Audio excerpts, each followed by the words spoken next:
그래서 양념 삼아서 여쭤보고 싶은 게 두 가지가 있었어요. 네. 그 하나는 그 강경화 장관이 영어를 워낙 잘하니까 지금 요새 막 이렇게 영어를 막 이렇게 전라도 말고 찌클고 있잖아요. 네. 쫙 안전대상 쫙 해버리잖아. 그거에 대해서 일국의 외교부 장관이 저렇게 영어를 꼭 해야 되느냐, 라는 설이 있고. 그러니까 뭐 거기에 대한 반론으로는 아니 잘하면 하는 거지. 국가원수는 자국의 언어를 우선적으로 사용해야 하는 게 맞지만 외교부 장관까지 그럴 필요가 뭐 있냐 이런 설이 있고. 이제 아까 앞에서처럼 비판하시는 분들이 있고, 그러니까 어떤 게 좀 더 일반적인지 말씀해 주시면 좋겠고, 또 하나는 그 왜 미국의 한국계 누가 또 무슨 자리 하나 맡았다면서요? 엊그제 무슨 뉴스에 나왔는데 안 보셨어요? 왜 조셉 윤 얘기하는 거예요? 누가 뭘 맡았죠? 찾아보고 말씀드릴 거예요. 그러니까 성킴이 예전에 대사로 왔을 조셉 때도 윤이죠. 조셉 윤 조셉 윤은 이번에 이번에 와가지고 국회의원들 만나가지고 뭐 for no 얘기했던 사람 얘기하는 거 아니에요? 그리고 계속 원비어 가가지고 사람. 하여튼 아니 미국에서 무슨 자리를 맡았는데 뭐 그 사람에 대해서 되게 한국계라고 기대를 하지만 사실은 매파의 핵심 저거 들었구나. 빅터 차가 한국의 대사에 내정이 됐다. 그렇게 주한 미 대사에 내정이 됐다. 그래서 내가 성킴 생각이 났나 봐. 그러니까 그게 성킴이 왔을 때도 뭐 한국에서 자랐네, 뭐 한국말을 잘하네 어쩌고 하면서 한국 사정 잘 알 것처럼 얘기했지만 그 사람 진짜 뼛속까지 미국 사람이고 이 사람한테도 과연 기대할 게 있는 건지 왜 우리나라 사람들은 그렇게 한국 그게 끼면은 그러는지 모르겠어요. 그러니까 아까 우리가 얘기했던 그 미국 학자가 바로 빅터 차입니다. 초반에 얘기했던 사람이. 아까 강경화 장관은 참 특이한 사람이고요. 워낙에 영어를 잘하고 원래 들으셨겠지만 김대중 대통령이 클린턴을 만나러 갔을 때 통역을 했는데 클린턴이 저 여자 누구냐고 어떻게 저렇게 영어를 잘할 뿐만 아니라 내가 얘기하는 걸 저렇게 정확하게 표현해내느냐 하는 데서 굉장히 감탄했다는 거 아니에요. 그런데 저는 이렇게 생각합니다. 이 짝이 되면 저는 외교부 장관이 미국도 그런 경향으로 갑니다. 그러니까 이 외교를 담는 안보실과 외교장관이 있지 않습니까? 힐러리 클린턴이 옛날에 오바마 때 1기 외교장관을 했습니다. 그 사람은 소위 말해서 얼굴마담입니다. 좀 고급 외교를 하고 가서 의전 외교를 하고 그다음 G20나 UN 같은 데 가서 아주 세련되게 하는 거기에서 가장 알맞는 사람이 저는 강경화 장관이라고 생각을 합니다. 그거와 짝이 되는 거냐면 진흙탕 싸움을 하는 안보실이어야 합니다. 이것들을 밑에서 협상하고 딜을 해가지고 이겨내고 이 쌍날개로 가면 좋죠. 근데 지금 안보실이 너무 점잖잖아. 뭐 능력을 발휘하겠죠. 대통령 생각이 있으시겠죠. 이 국가 간 관계나 서로 이제 정치인들 관계에서도 어느 정도 중요하냐면 제가 현역 시절에 그 심양시장하고 이제 무슨 그 우리나라 투자하는 사업 뭐 이런 등등 해갖고 그 회의를 한 적이 있는데 거기 조선족 그 여자가 공무원인데 정말 완벽하게 통역할 뿐만 아니라 이 상황을 이해하는 이해하는 게 너무 뛰어나서 내가 농담으로 우리 지금 그 대중 사업 이게 무척 중요하니 저 통역 저 여성을 높은 공무원도 아니에요. 저 통역 저 여성을 우리 국회에 취업시키자. 제가 그랬어요. 이제 농담 비슷하게. 그랬더니 그 진정구 시장이 뭐라는 줄 알아요? 서울시 전체를 다 줘도 저 여성은 안 보냅니다. 자기 인재다. 중국의 인재다. 그런 인재라는 건데 이 사람도 아는 거야. 그래갖고 회의를 하는데 통역이 6, 7명 있거든요. 그 사람 통역할 땐 그냥 찰떡같이 붙어 있는데 식사도 안 해요. 식사할 때 농담으로 한마디씩 하잖아요. 그거 통역하려고. 그러니까 이 통역을 잘한다라고 하는 게 실질적으로 국가 간 정책 관계에서 무척 중요해서 나는 강경화 외교부 장관이 영어로 저렇게 자신만만하게 완벽하게 영어로 얘기하는 게 난 무척 의미가 있다고 봐요.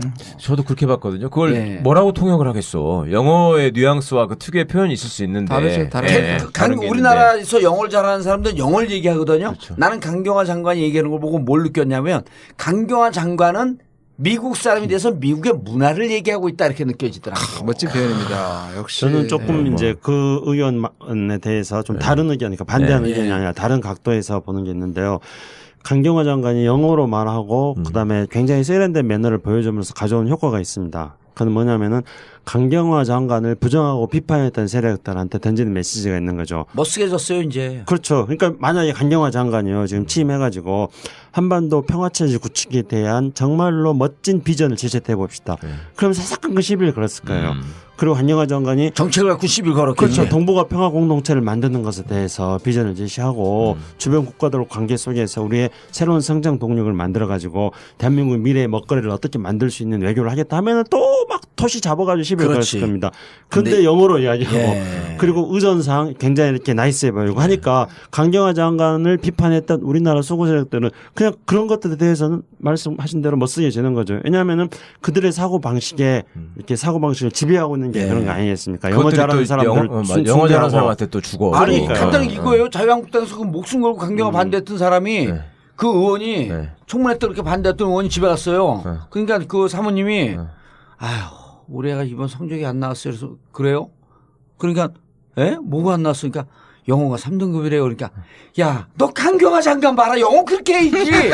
진짜 그랬다는 거야? 아니 그럴 거라고. 가짜 뉴스가 이렇게 나오는구나. 진짜. 아니 영어만 하면 지들이 사대주의자라서 껌뻑 죽어요. 강경화 영어 하는 거 보고 한 말들도 못했을 걸. 그러니까요. 아 나도 저렇게 했었으면 앞으로 하고. 국회 답변도 영어로 해버리라고. 가가지고 뭐라 씨알때기 문제 그래서 얘기하면 저 그런 생각이 들어요.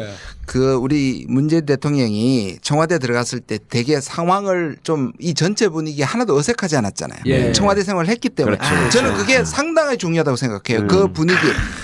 처음 들어가는 사람은 이 의자 빼도 돼? 의자 옮겨도 돼? 이렇게 생각할 텐데 그냥 라운드 테이블을 바꿔버려. 너무 자연스럽잖아요. 근데 그거보다 더 중요한 게 뭐냐? 청와대를 안 들어가봤는데도 딱 들어갔고 자연스러운 사람 최고예요. 똑같이. 제가 계속 얘기할게요. 교도소가 자연스러워. 얼마 자연스러워. 교도소 여러 번 들어가봤으니까. 장악을 해 교도소를. 근데 강경화 장관도 누구를 만날 때 이 영어가 되기 때문에 분위기를 장악하고요. 거기를 세 번째. 저는 우리 문 대통령이 처음 방미를 합니다. 노 대통령 때 처음 방미해가지고 환대를 받았을 때 사실상 노무현 대통령이 상당히 당황했잖아요. 업돼가지고. 근데 문재인 대통령은 그 부분에서 지금 앞에 말씀드린 자기가 청와대 강경화처럼 기죽지 말고 당당하게 마크롱처럼 저는 그게 굉장히 중요하다고 생각합니다. 그리고 그 가이드라인을 할 역할을 할 사람이 바로 강경화 장관 아니에요.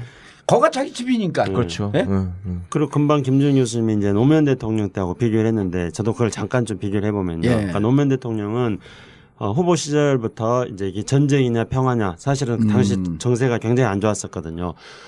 그리고 이제 미국 가서 사진 찍으려고 미국 가면 왜 가냐 뭐 이런 발언을 해가지고 막 시비를 했었습니다. 그랬었죠. 그리고 이제 반미 대통령이 온 거 아니냐 막 이랬습니다. 근데 이제 문재인 대통령은 그 얘기를 했잖아요. 노무현 대통령. 나 미국 한 번도 안 가봤는데. 그렇죠. 그게 뭐가 문제냐. 미국 간 사람들 마치 친미주의자처럼 그렇게 얘기했던 경우도 있었거든. 그렇게 해가지고 노무현 대통령을 막 반미 대통령 몰아세웠는데 노 대통령의 당시의 고민은 뭐였냐면은 이제 북핵 문제가 불거지는 상황 속에서 북핵 문제를 해결하려면 미국과의 협력이 필요한데 근데 자기가 이제 미국 언론에 반미 대통령으로 이렇게 낙인시켜 있으니까 이걸 어떻게 해소할 것인가 고민이었어요. 그래가지고 가가지고 이제 막 발언을 또 오버한 거죠. 내가 미국이 안 했으면은 뭐 인민군의 뭐 포로 소용소 있었을 것이다. 막 이렇게 이제 발언을 오버했는데요. 조금 오버했죠.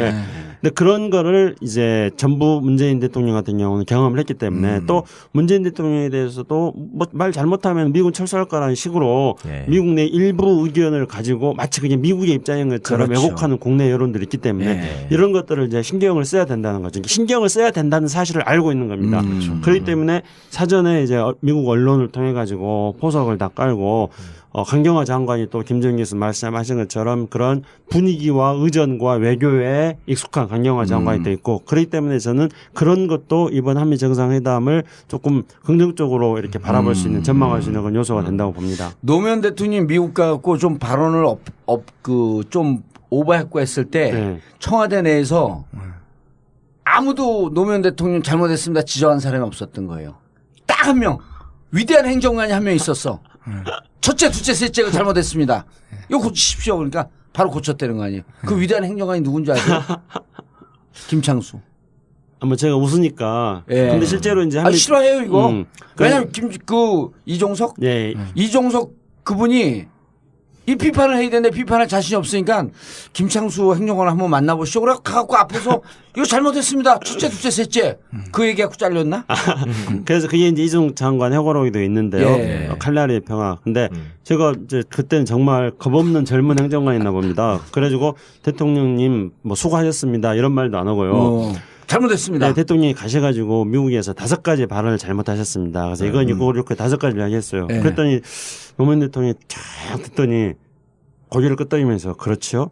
예, 맞습니다. 이러시더라고요. 그러면서 하는 이야기가 아까 말했던 걸 하는 거예요. 제가 자기가 미국에서 이렇게 반미 대통령을 시켜 있는데 북핵 문제를 풀어나가고 그러려면은 미국과 협력하는 게 필요한데 그래서 미국의 여론 직접 들었구나. 그 이야기를 직접 했던 거였어요. 그렇게 해명을 하니까 제가 이제 5가지 잘못했다고 노무현 말한 대통령 꾸짖고 해명까지 들었고. 아니 제가 그렇게 노무현 대통령이 그렇게 저한테 설명을 해주는데 그 말단 상급 행정관한테 그러니까 제가 대통령님한테 고생했다는 말도 못하고 안 하고 잘못했다는 것만 들이댄 제가 야 정말 쪽팔려지더라고요. 아니 근데 이종숙 장관 회고록에 있다는데 난 그게 순간적으로 해골혹으로 들렸어. 해골혹으로. 알겠습니다. 대통령 전체적으로 준비 잘 되고 있고요.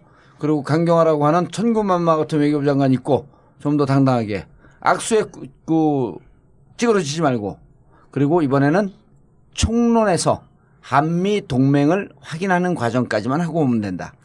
그리고 강론은 장관들이 하는 거죠. 수석들이 하는 거죠. 안보실장이 하는 거죠. 그래서 이번에 FTA 문제라든지 그다음에 그 북핵 문제라든지 사드 문제라든지 이런 것을 그 오랫동안 지난한 과정이기 때문에 매듭을 지으려고 하는 조바심을 내지 마라. 한 가지 걱정을 더 보태면 아마 그 트럼프하고는 오히려 넘어가고 다음 만약에 공동 기자회견을 하게 되면 그 기자들이 아주 구체적인 것들도 질문을 하게 될 거예요. 기자들이 사드 질문 할 수 있어요. 사드 반드시 하고 그다음에 지금 배치 연기하는 거 폐기하는 거 아니냐는 아주 날카로운 공격을 할 텐데 그때도 저는 그냥 그걸 피하지 말고 우리가 충분히 이해하고 우리가 할 수 있는 일을 하겠다. 그러나 우리는 국민들한테 물어봐야 된다. 이런 식으로 긍정적이되 원론적이고 지금 말하듯이 약간 모호하게. 그러니까 구체적인 거는 한미 간 계속 지속적으로 협의하기로 바로 했다. 그겁니다. 공정하게 의논하면 얼마나 다행이에요. 박근혜 같으면 지금 뭐라고 하셨습니까? 홍준표 같으면은 밥 먹었어요? 맨날 그러잖아. 뭐 답변할 거 구하면 또 한 가지 했을 텐데. 발전제 드려요. 또 한 가지 이번 한미 정상회담에서 우리가 주목해서 봐야 될 게 있습니다. 그러니까 한미 정상회담은 정상 간의 신뢰를 구축하는 것도 중요하고 그다음에 미국 시민들한테 한국 정상들이 어떤 이미지와 어떤 모습을 보여줄 것이 하는 것도 중요하잖아요. 근데 거기서 저는 우리 김정숙 여사, 그러니까 유쾌한 정숙 씨의 외교의 정상회담 데뷔잖아요. 근데 유쾌한 정숙 씨는 김정숙 여사는 역대 어떤 대통령 어떤 영부인과는 조금 다른 모습을 보여줬잖아요. 지금까지. 그럼요. 그럴 때 이분이 이제 미국에 가가지고 또 그 스타일이 아메리칸 스타일. 네. 그러면 아주 밝고 경쾌하고 네, 맞습니다. 그러니까 이제 미국의 누구죠 멜라니아라든가 뭐 또 혹시나 이방카가 나올지도 모르겠는데 이제 그런 사람들과 만남이 첫 번째 정상 외교에 이제 대비하는 거다는 건데요. 그것이 미국에게 한미 정상회담에게 어떤 영향을 미칠 것인가를 주목해서 봐야 될 뿐만 아니라요.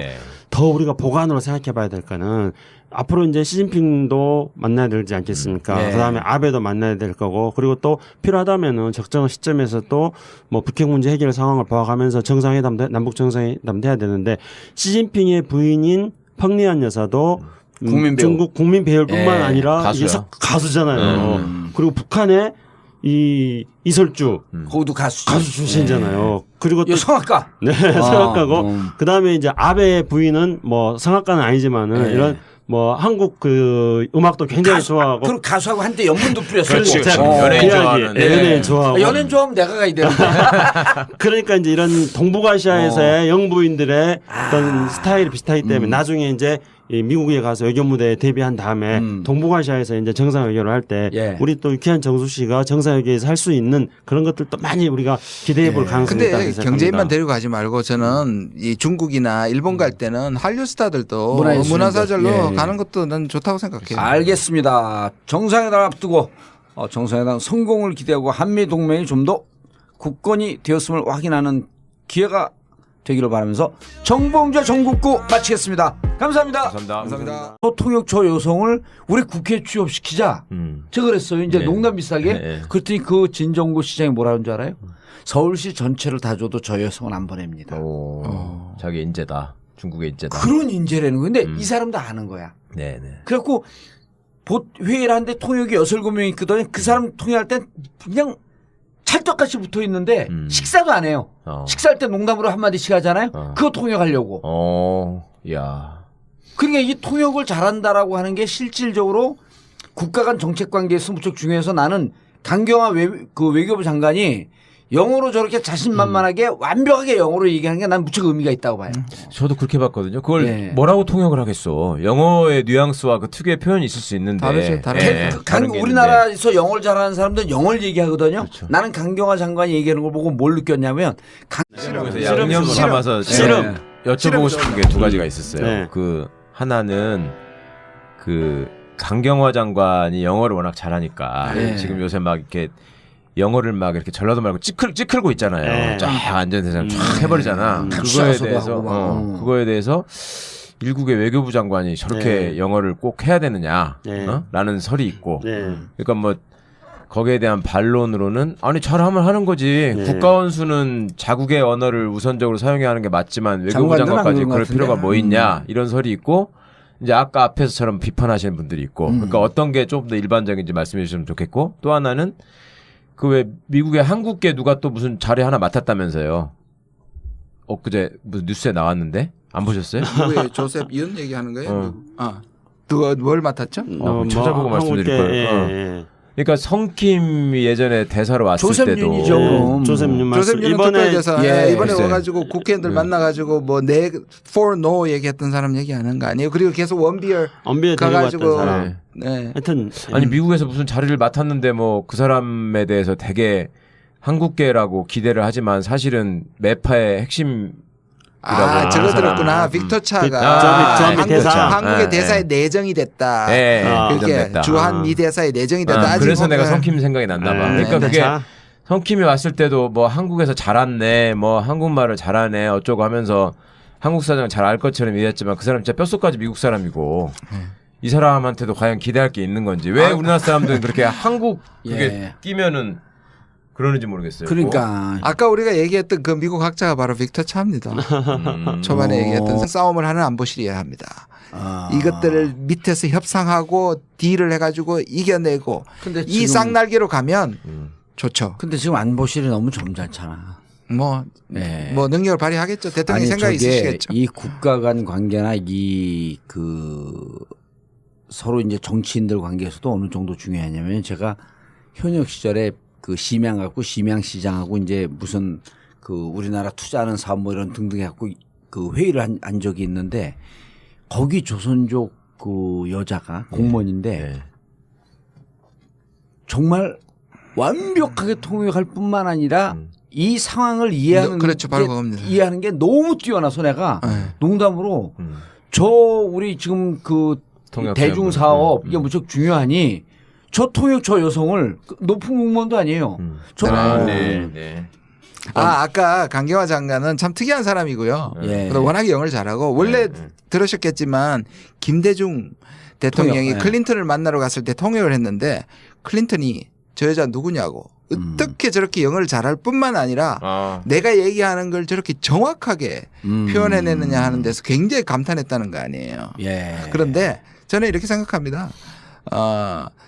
이 짝이 되면 저는 외교부 장관이 미국도 그런 경향으로 갑니다. 그러니까 이 외교를 담는 안보실과 외교장관 있지 않습니까?